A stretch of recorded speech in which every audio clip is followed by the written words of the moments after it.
Welcome back, guys, to another exciting episode of Be Different podcast. I'm super excited. I know I'm always excited, but now this one is on another level.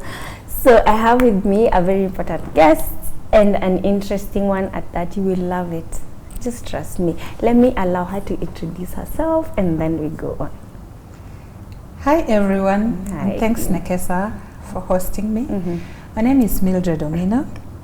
I am a disability rights activist. Actually not really disability rights but disability justice, because I realize that if people anchor their beliefs on rights, then they lose the point. So that's basically me, and on full-time basis I work for the University of Nairobi as a disability liaison officer, but I'm many things. I think I cannot say that in a minute, but I can say I'm interested in disability justice issues, gender justice issue, education equity, and of course health equity. So those really interest me anytime. Welcome, Mildred. Guys, I spent an evening with Mildred and I got so interested to have a chat with her, and I'll give you just a small story. So we were going somewhere after, it was like after work. So we were heading somewhere with Mildred and she was driving us, and we went and we were looking for parking. The designated parking was not, like they were all full, so she had to use like the normal people's parking. And okay, is it like normal? It's the normal parking, right? You can help me, give me the right word. I think our listeners will just get it as that, the regular parking, anybody can use.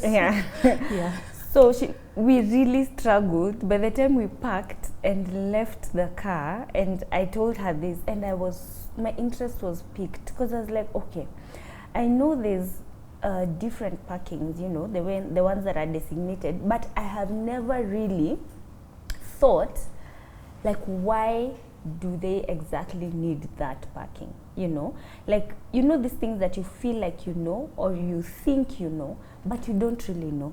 So I experienced that, I had that experience firsthand, and I said I'll ask her more, or I'll talk to her more. And that's why we ended up planning for this shoot.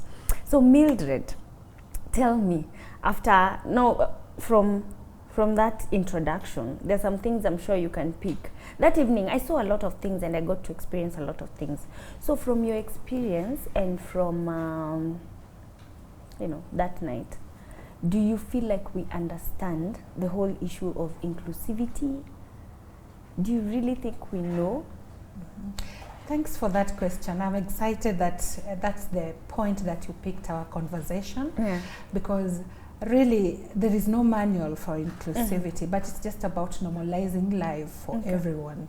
Because thinking about parking, it's really key for an event that when you're expecting to have guests, they could be coming in walking, driving, or coming in with assistants.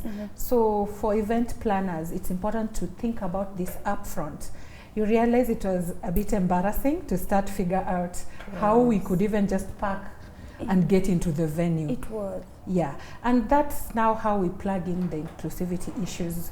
I keep on saying everywhere I go that people wonder why people with disability don't show up.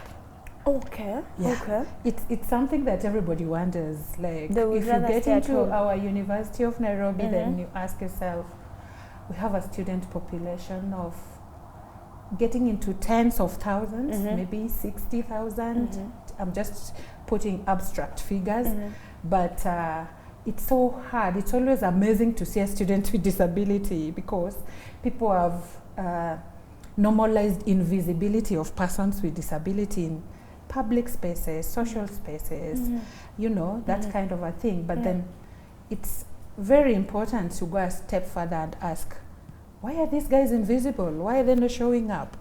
I was even cracking a joke that in some other event that I attended with a friend, and I was like, guys, it gets lonely. Like, you walk in and you're the only person with disability, and then there's some attention of towards you, you know, it could be positive or negative, depending on whatever people are looking for. Yeah. So that to narrow that down on inclusivity, then it speaks to issues like what you're saying. How ready are we event planners for all manner of guests that you're anticipating to have? So the issue of accessible parking is something that can be discussed again and again, because many people don't even know why a parking should be accessible, and even what is an accessible parking. If you remember very well, we tried to park and repark and repark, because actually I was looking for space to exit. Because I think about me coming out holding my crutches, something that somebody else may not want to think about, because for you, you may just have to exit sideways. For me, it's not practical. And that goes on and on, depending on whoever was driving. If it was a wheelchair user, do they have space to get the wheelchair from the boot, to have the wheelchair placed next to them, and then they disembark and get onto the wheelchair? So these are things that are not in the know of the public, and they speak to inclusivity. And that's one thing I'm passionate about. And for me, it's so powerful when Nekesa is asking me this question, because then it becomes so boring that when you're showing up as a person with disability, the only thing you're going to tell the public is, please include me. I mean, we need to move the conversation from me asking to be included to me talking about pertinent issues like the dynamics of media industry, what is changing, you know. So the fact that I'm still at that basic level of conversation, of being included, of participating, then it means I may never get to the real issues that are troubling the world. I mean, I want to talk about terrorism, but I cannot talk about terrorism if I'm struggling to even get to the space where people are discussing terrorism. I want to talk about modern trends in motherhood, but I cannot talk about that if I've not even accessed a maternal clinic. I'm still waiting for the doctor to come and meet me at the parking lot. You know, how do I even get to know that, hey guys, a new equipment has been innovated that can actually test the baby while the mother is sleeping, you know? I may not get to that level of conversation. So we really need to move people with disability from very basic to the real conversation. I feel that we are not yet having meaningful conversation because we are still wondering how people with disability should participate. You know, before I even think about the menu at that dinner. I mean, I'm still struggling to pack. Actually, will I even go and talk about the food that he served and say that, okay, that food was really nice. I mean, you get where we are in terms of inclusivity. I have layers of questions just from that night and that event. Because I also realized it was a dinner, right? We went there. Of course, we paid for a hefty amount of money to go and eat some nice food, right? I noticed, like, us guys went and lined up. You remained on the table. And at some point, we were like, okay, so this event doesn't have you know, are they, like, we call them ushers or people who can help, and it was specifically, okay, sorry to say, an inclusivity event. And I remember we had to call someone to go and bring food for you. We are sorry on behalf of, I am apologizing on behalf of everybody else and these event planners. We are so sorry, because at the end of the day, yes, food came, cutlery was a challenge. Of course, you can't eat with your hands. And all these are speaking into your everyday experiences that we may not be aware, or that we may not be pertinent, that things that really affect your, you know, your day-to-day normal. And then, from the same night, of course, I realized I learned that you're a mom, and we have 4-year-olds together. So, and I had the same issue being mentioned about inclusivity in maternal wards, and I really was picked in your, like, your journey, your experience of motherhood. Yeah, thank you. I'm glad we're having this conversation, and even just speaking from the normal. And for me, this is really key, because you cannot include people if you do not have them in your mind. For sure. You, Nekesa, even though we're having this conversation, you should be having an idea of your guest, you know? You say like, okay, I'm wondering when you woke up this morning and you're looking forward to having me. I'm sure there are quite a number of questions you had in your mind, figuring out where will we sit, how will it look like. Yeah, and that is the real basic thing that every other person in all the spaces. Today we started by thinking about an event, and now it goes on to many other issues, and that's the life of a person with disability. I mean, we are living in planet Earth together, doing stuff together. If we were to go clubbing, we would go together. And then now I know that's not a question for now, but you may just want to think, how would we club, depending on how we've designed our clubs, you know. So that's inclusivity is everything. It's all the spaces we want to imagine, all the innovations we want to do. So my motherhood story is a story that I love telling. And remember in my intro, I said that I value health equity because of many reasons, but I'll just pick a few for this conversation. One, people with disability are confused to be sick people, quote unquote. Before the pregnancy, before yes, before that, you know, it's true. I'm seated here with my very beautiful crutches that I love. Yeah, I love the color. Yes, but I'm not from a ward. No, I'm using these crutches as assistive devices for me. But the message that someone may pick is that this is a recovering patient, which is not always true. And I'm beginning from that front because you're going to talk about my motherhood journey. And every mom, the process of bringing in a baby to the earth takes all moms to hospital. So we cannot fail to talk about health equity, which is something that is so dear to my heart. And I spend a lot of my time to champion health equity issues, especially with respect to persons with disability. One thing that I've said is that assumption that they're sick. So people never get to think beyond sickness. They're just thinking of fixing the disease, but not allowing persons with disability to live near normal life, even if it's not normal.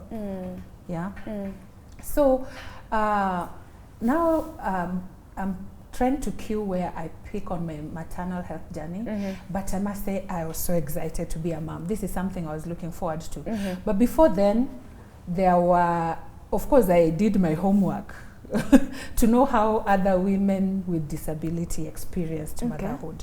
So I had to volunteer and attend some sessions that they had. I'll take you back to my campus days when there was a lot of awareness on HIV and AIDS. So one of such awareness happened when I was in campus, and then I volunteered just to attend.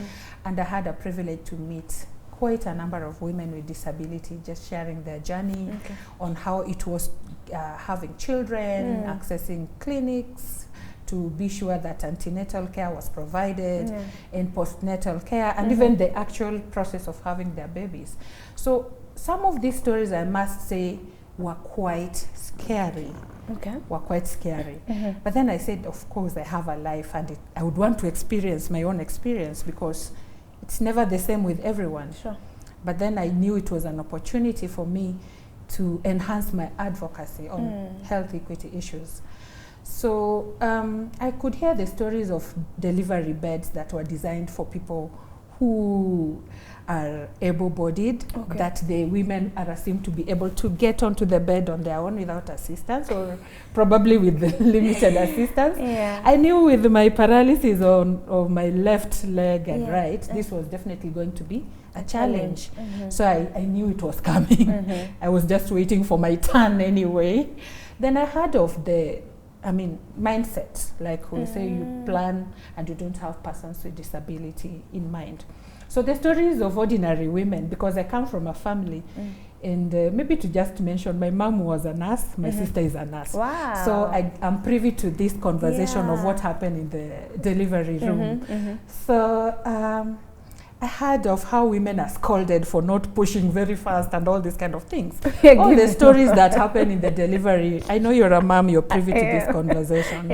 You know, like, I didn't send you, and those kind of things that women talk about. Our nurses are the best. Yes. So I was just waiting for my turn.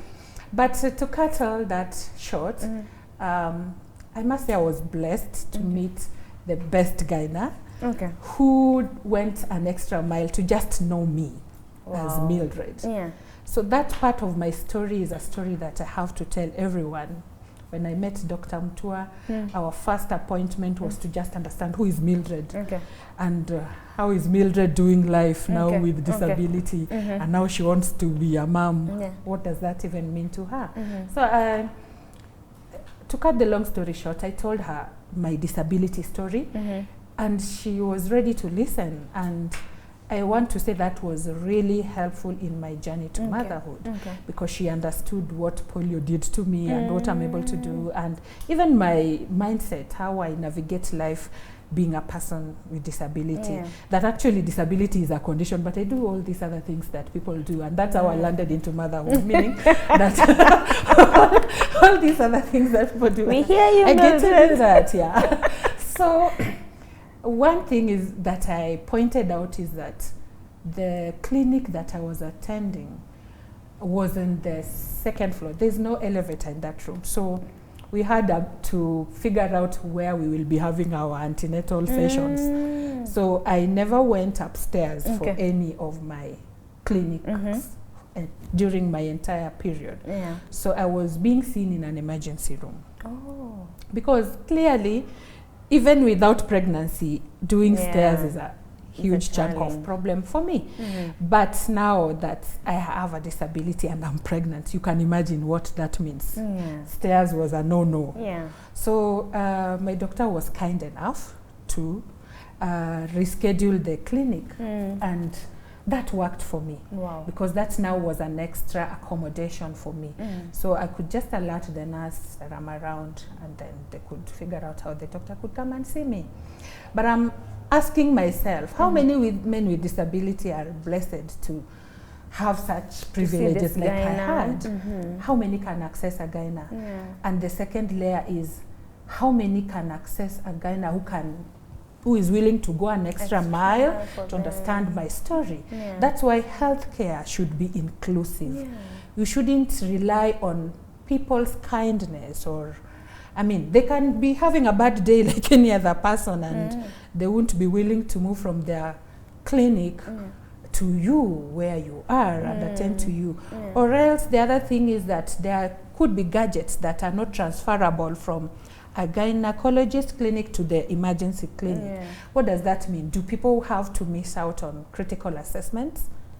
And we all know too well that if we mess out with the antenatals, that would be an avenue for having babies with disability. So this conversation actually takes another layer into what disability means, and whether we are reducing chances of people being disabled, or we are just allowing people to get more disabilities because of how we are handling our like it health can care. affect the next generation. Exactly. It just can go on and exactly. Even me as a mom with disability, if I don't get proper antenatal care, possibility of having a baby who has a disability is really high. And it doesn't have to do with genetics, but it's with the care that I get as an expectant mom. So for me, that tells you why this conversation is dear to me. Then I think that was basically the experience, but having my baby also was a wonderful experience. I went on and met a wonderful team when I was having my baby, and we had normal conversations. I got extra care, and they were warming up to just learn my story, to help them support me better. So I didn't experience a lot of barriers, but because I was included by a team who was ready to know my journey and to seek how to support me. But I'm very much aware that the privileges that I had are not privileges that every woman with disability has. Or can access. For example, women in the rural areas where transport is a major challenge. So this baby is coming, you're expecting the baby, but you can't even get yourself out of your bed, get to access transport, and then move to the hospital and get personnel who are willing to receive you in good time. I think that is something we don't take for granted. And as we are plugging into this conversation, I think it's important for me to mention that just recently in March, we lost 2 women with disability due to maternal death issues. Oh, wow. And I'm glad we're having this conversation because then it gives me an opportunity to speak about issues of maternal deaths. And so I would like to ask you, I know you've said your doctor understood your journey and therefore, you know, made the preparations in advance. And I know the plan that we have is, like you're saying, it's really interesting. So did you and your gynecologist still plan for the birth of your baby, for receiving your baby? I know you said you planned, but in terms of, were you guys waiting for labor, or did you guys say, we'll do this at this point? Because I want to go into that conversation of either it was yes or normal, or whether the delivery room was inclusive, the labor ward. Did you go through the whole experience? Yes, good question. Like I said, my Ghana became my friend, and she is to date because I feel like the way she received me and handled my entire process is a contribution, I mean, to how I ended up having successful. Major, it's really major, and it's something I talk about with regards to inclusivity, because I mean, she could have just treated it as a normal patient and just do the normal things that she's supposed to do, but she went an extra mile. So we had a conversation, of course, booking for delivery of the baby. We had a conversation. She asked me my thoughts, which hospital I would prefer. I remember I proposed one and she declined, and she gave me reasons. She told me that, okay, you prefer that hospital, but I feel like it's too far. The traffic that happens along that region is not very good for you, because we want to give you a good experience and we don't want to gamble. So I want to thank her, because certain things happened in that hospital at the time I had my baby, and then I was like, it was God sent, and it's good we had this conversation. Then during my pregnancy journey, I had a condition called placenta previa. So this means that it was possible to have the placenta come out before the baby, which is fatal if allowed. So on that ground, it was minor. It wasn't really major. I could have just. But on those grounds, of course, that changed the choice of delivery, the delivery plan. So to her, she advised that, okay, because of this plus the existing paralysis, I would recommend that we have the baby delivered through elective CS. So it was actually elective. So we planned to have the baby come through CS, but elective. So the issue was to monitor the pregnancy and to just plan. There's a way in which they plan to ensure that maybe the baby is expected to come on the 10th. Then probably let's have the elective CS on the 9th or on the 11th, so that we do not leave any chance for any problem.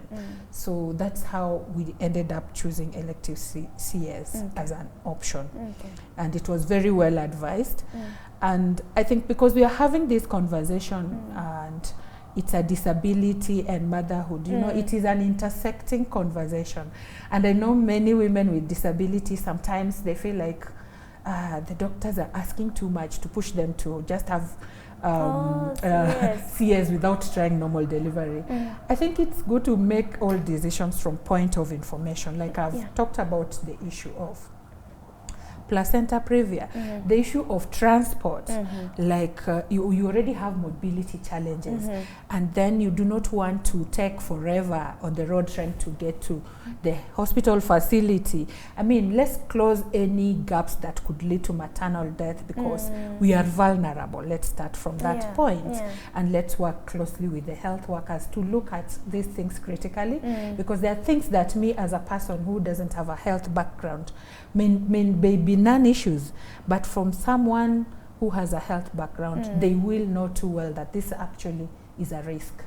So that conversation, normalizing life, you know, not seeing people with disability as in planet X and us in planet Z. I mean, we're living here, let's just leverage on these experiences and intersect as much as we can and pick what we know from someone, what someone knows vis-a-vis what we know, and marry all these thoughts and get like quality service delivery.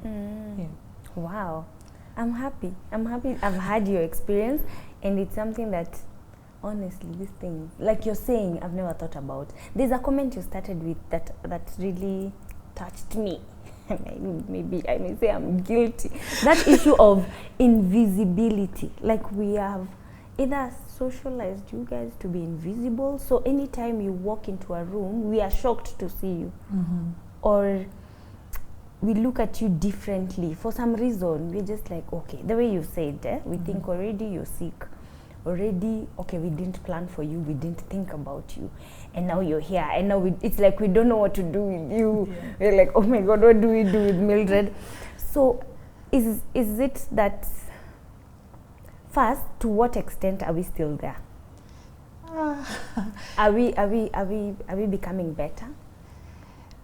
I must say we are becoming better. I mean, we are having this conversation. That's a sign that we are becoming better. I mean, you picked that issue and you said, okay, I have this podcast that I host. This can be a topic that I would want us to discuss. So for me, about us becoming better is a big yes for me. Okay. And do you think generally, as Africa and Africans and Kenyans, do we still allow ourselves to be affected by, like, myths? Do we still hide our babies with disabilities? Do you still feel like some mothers are still ashamed when they get babies who have challenges? Yeah, that's a whole conversation. Because I just felt like, sorry, let me just stop you kidogo before you answer. I just felt like, now that you said this thing is intergenerational and it will affect the next generation, definitely. So if you take in the invisibility, or if I start from, I get a baby who has challenges, I hide them in the house. Maybe she's a girl, grows up, becomes a mother, who now goes through this loop of, you know, being hidden or being just out, like an outcast. Actually trying to find herself or himself. I hear you, and this is a conversation that we must continue having. And it's the way we are culturalized, the way we are socialized. What is good and what is bad? What is ideal and what is off, for lack of better words? That there is an ideal family setup. There's who is supposed to belong and who is not supposed to belong. You see, you know, I'll just use an ordinary example of what happens in our communities when you're having social functions like wedding, funerals. There's this joke that Kenyans have normalized, the 10-year blue thing, watu wa Nairobi wakae kule, you know. There are all these layers that we have succeeded in putting in our society are the layers that we are struggling to break. Even if it is in church, you just don't walk into church and go to the altar. It's for the priest. If it's a function, you don't just walk in and get a front seat. It's for person XYZ. And use common sense to know where you're supposed to sit if the usher doesn't guide you accordingly. So I just wanted to start from a very normal example that everybody is aware of, then now contextualize that to why exclusions are based on how we are socialized as a community. I've listened to many parents who hide their children. In the past I was like, these are just people from hell.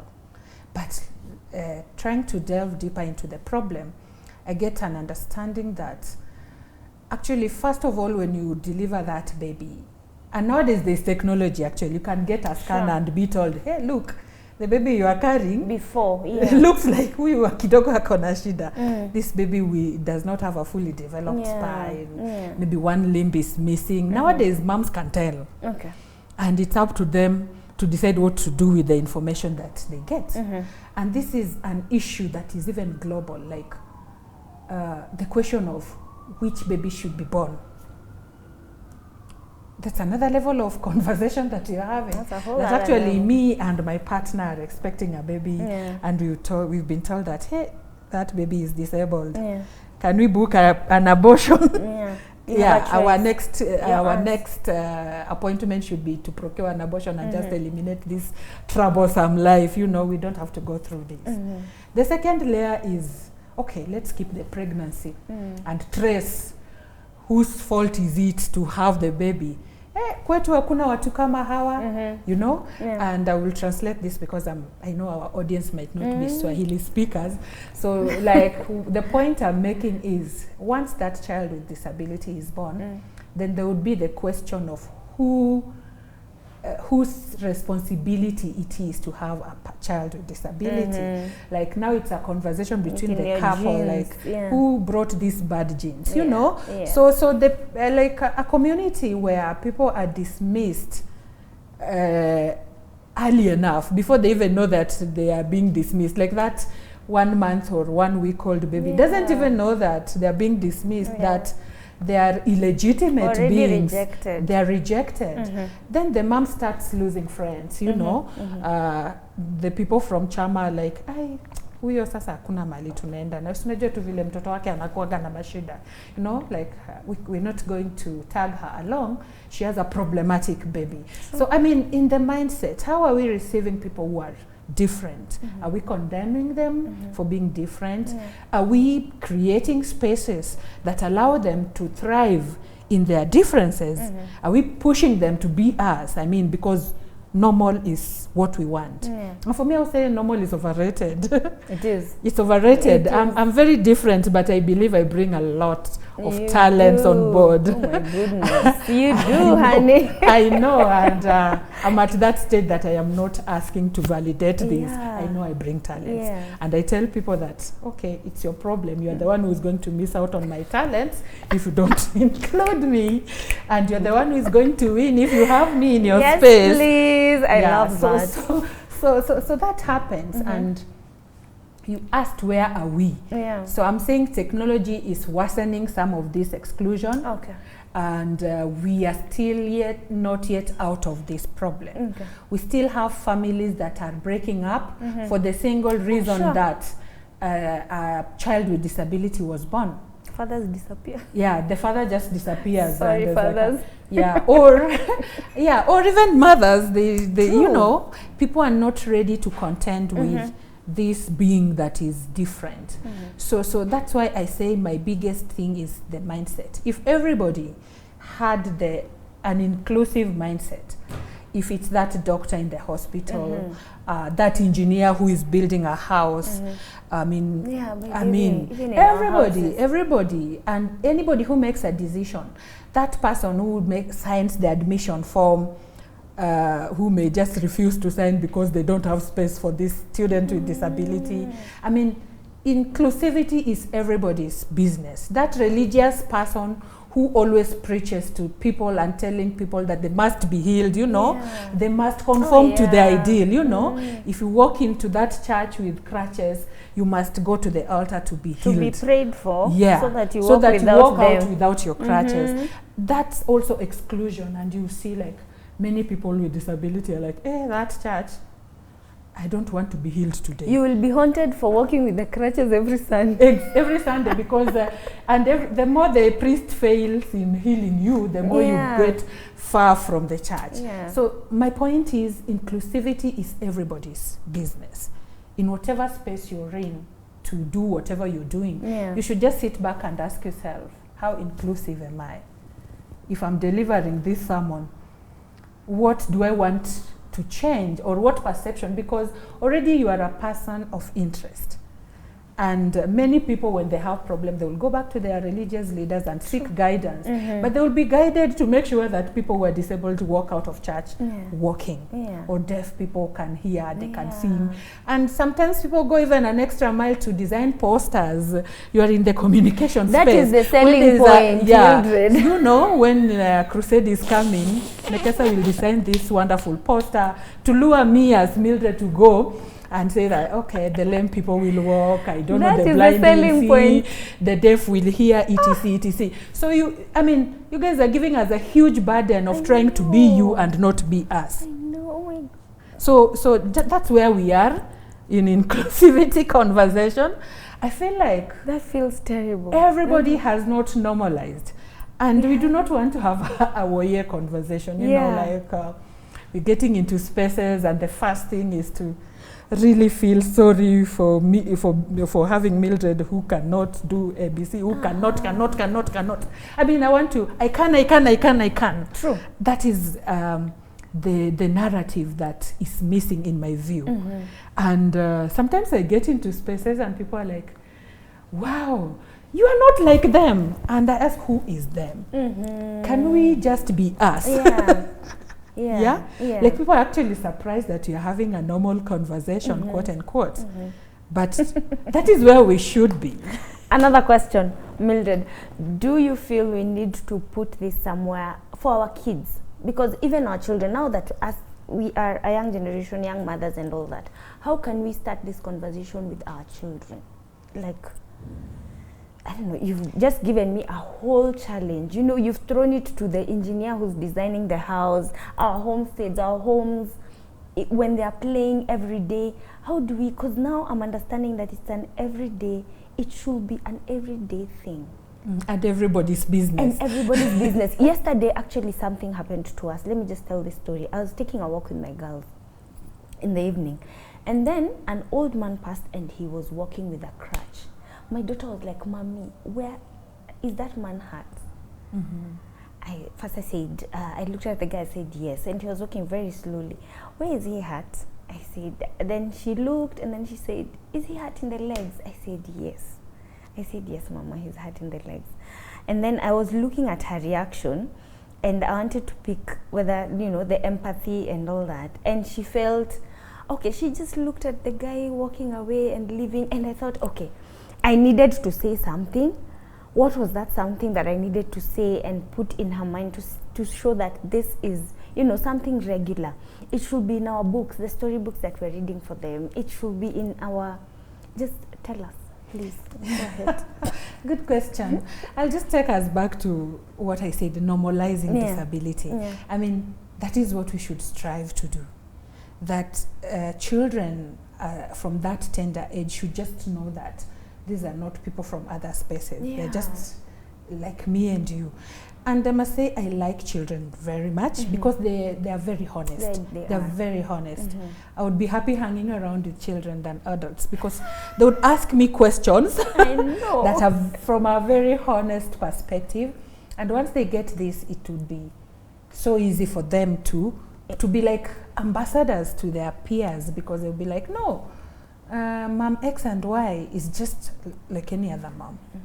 So for me, there is no like a guide that we can say will sort this issue out, but it's just getting it right from the onset. Allow your children to socialize with all manner of children, because this stigma actually starts from childhood. It does. Because when a child with disability walks in and they can't even find a game to play with their peers, and they are just off, we lose these children at that stage. So you keep on asking, why is child XYZ always in their house and not going out to play? But how are they received with other children? And even nowadays we have kids events. Do we just intentionally allow activities that are adaptive so that children do not have to stay in special schools or in children's home, so that they are constantly reminded how different they are, and the children who don't have disability are constantly missing the visibility of what a child with disability would look like. Wow. You know, I was watching a video of a child who is an amputee and had just acquired a new prosthesis. And do you know how the other kids were celebrating that she acquired the prosthesis? You know, that level of awareness that they actually know that this child needs a prosthesis to mobilize, to play. I mean, those are the kind of stories that we need to hear. And they're not written anywhere. They're just in how we socialize. Like you can take your little ones to some other space and they enjoy playing with other children, and another mom who has a child with disability would just bring their child and they ask all those questions. They get to know the life of a child with disability. They be there for them, like they be like the people who are the first people to know the kind of support they need, because anyway they'll never get to know until they interact. And it should be like a day-to-day thing. Like if you send your child to pray outside, Do you even get to worry whom she's playing with? Sometimes, no, and unless I have a reason. Unless I have a reason, I don't question. Just like, go and play. I'll just ask you, what's the name of your friends? What's the name of your friend? Unless something happens to her. That you need to make follow-up. Yes, exactly. I didn't necessarily. Exactly, that's the thing. And for us, interacting even in learning institutions, it's a situation where you mingle with everyone and you identify friends, just the normal social life. And this should be normalized at early childhood development. We do not have to wait. Most of us are like, I only interacted with a person with disability when I was employed by company X. Exactly. Or when I was in campus and my friend lost a hearing ability, or my friend fell and got a fracture, and that's how I started learning about disability. I mean, it should be normalized. It should be the cartoons that we are seeing. There should be cartoons of children with disability playing together with children without.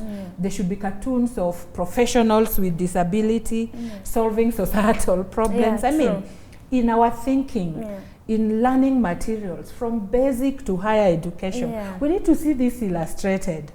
So that we are not always wowed at seeing a doctor conducting surgery and the doctor has a disability. I mean, we should now move to the next level where disability is normalized. I love that. And it should be cross-cutting. It shouldn't be a surprising, like a designer with disability or someone who doesn't have upper limbs and they happen to, all they have are their lower limbs and they can draw perfectly. I mean, other than wowing that, we should normalize that because we are different potentials and diversity should be celebrated, not condemned. Wow. I like the fact that it should start from our homes. It should start from our families, having these conversations with our children. I really like that. And it's an everyday thing, guys. Wow. I'm being challenged. Just maybe to add, before you asked, there is a space that I'm in on Just Cities. You know, now we are speaking from the beautiful city of Nairobi. Yes, we are. And I know there are so many young people who are in campus or in high school and they're aspiring to go to the beautiful city of Nairobi. So I mean, back to the story of normalizing life, opportunities, services, entertainment. I sometimes ask, who is in the entertainment space? We get now we are in Easter. We have all these 4 days. We are either praying or remembering the death and resurrection of Jesus, but we also have some time to reconnect with family. How is that like for people with disability? Who are also, I mean, they are also home. We're all on holiday. They didn't say that Nekesa go, Mildred remain because you have no activity. Surely. Maybe we think we want to go to the parks and see the animals. How is that experience for a person with disability? Because the leisure space should be leisure just as it's called. We shouldn't be in a community where some people enjoy leisure activities. Some people don't even know what to do with the 4 days other than going to church maybe. And like I say, church can even be exclusive depending on how it is. Let me tell you, that thing about church is a whole episode on its own. So the point I'm saying, making is that, I mean, let's not just say our constitution requires us to do this. I don't know which law requires us to do this, which policy requires us to do this, but let's make it our daily business that, okay, I work in the park and it's Easter. I'm expecting to see many guests other than any other normal day because people have more time for leisure and recreation. But then, how easy is it for Mildred to walk around with my 4-year-old to a park and get that wonderful experience? Because I will not loan my child to someone to get this kind of experiences. And basic things like even crossing the road, the University Way, there's that flyover that goes all the way to, is it Moi Avenue? And probably my business is to just go to Anniversary Towers. So do you have to go all the way? I mean, it was designed, but looking at the stairs that get you to the other side of University Way, You have to go round. Yes, because you don't have business this side, or it's just too hard to get that. I mean, accessibility from basic things like crossing the road, from basic things like just having a leisure experience in the parks, even entertainment zones that you want to go and hear artist XYZ performing and you want to have a feel. You do not have to be carried to 10th floor or wherever so that you have that feeling. So, I mean, everybody's business. It is. It's everybody's business. Wow. I was about to ask you for your parting shot. I don't know whether you have, because I feel I've gotten one from what you've just said. This is everybody's business, guys. Exactly, that's what I'm saying. That, I mean, my parting shot is that people with disability, they don't need to be validated to be human beings. Yeah. I mean, someone has to make, are they authentic beings? That should not be the question in this day and age. It should be everybody's business to include everyone. Yeah. And we should not live with fear that what happens to me when I get a disability. Like, you don't have to worry that you'll be jobless, courtesy of you acquiring a disability. Sure. But to be honest, I know all of us are worried about that. Like, think about your job and imagine yourself getting a spinal injury and ask yourself whether you'll still be able to do that job. Think about your family and your role as a parent and ask yourself, if I acquired a disability, will I be a lesser parent? Wow. That would be my parting shot. That we throw this question to ourselves in our different spaces, that inclusivity should not be a jargon, and it should not be Mildred's problem. It should be everybody's concern. And you should make every space, every job, every family, everything, literally. Literally, it's everything. Yeah, if I want to buy a cup, or like this cup, or I want to use it, I should be worried that everybody can use this cup, you know? Embracing universality, universal design for everything. That it's not just for person X, and it's not so and so's worry. It's everybody concerned, and this life will be wonderful to everyone. Wow. And we do not have to worry about acquiring disability. As we speak, I'm sure that people don't want even to think about that. And I know if I had like a real audience, they would be like, no, don't talk about that. So, you know, we don't want to go there. Don't go there, please. Yeah, don't go there, please. You've given us you know? shots fired, alarm bells ringing. I hope you guys have heard what I've had. By the way, I'm so silent here. I'm shocked. I have taken out so much. And I feel like you should come back. You'll come back, and then now we'll chambua one topic to the end, to the very end. That's Mildred for you guys. Let's keep this conversation going. Thank you so much for having us, and have a good one.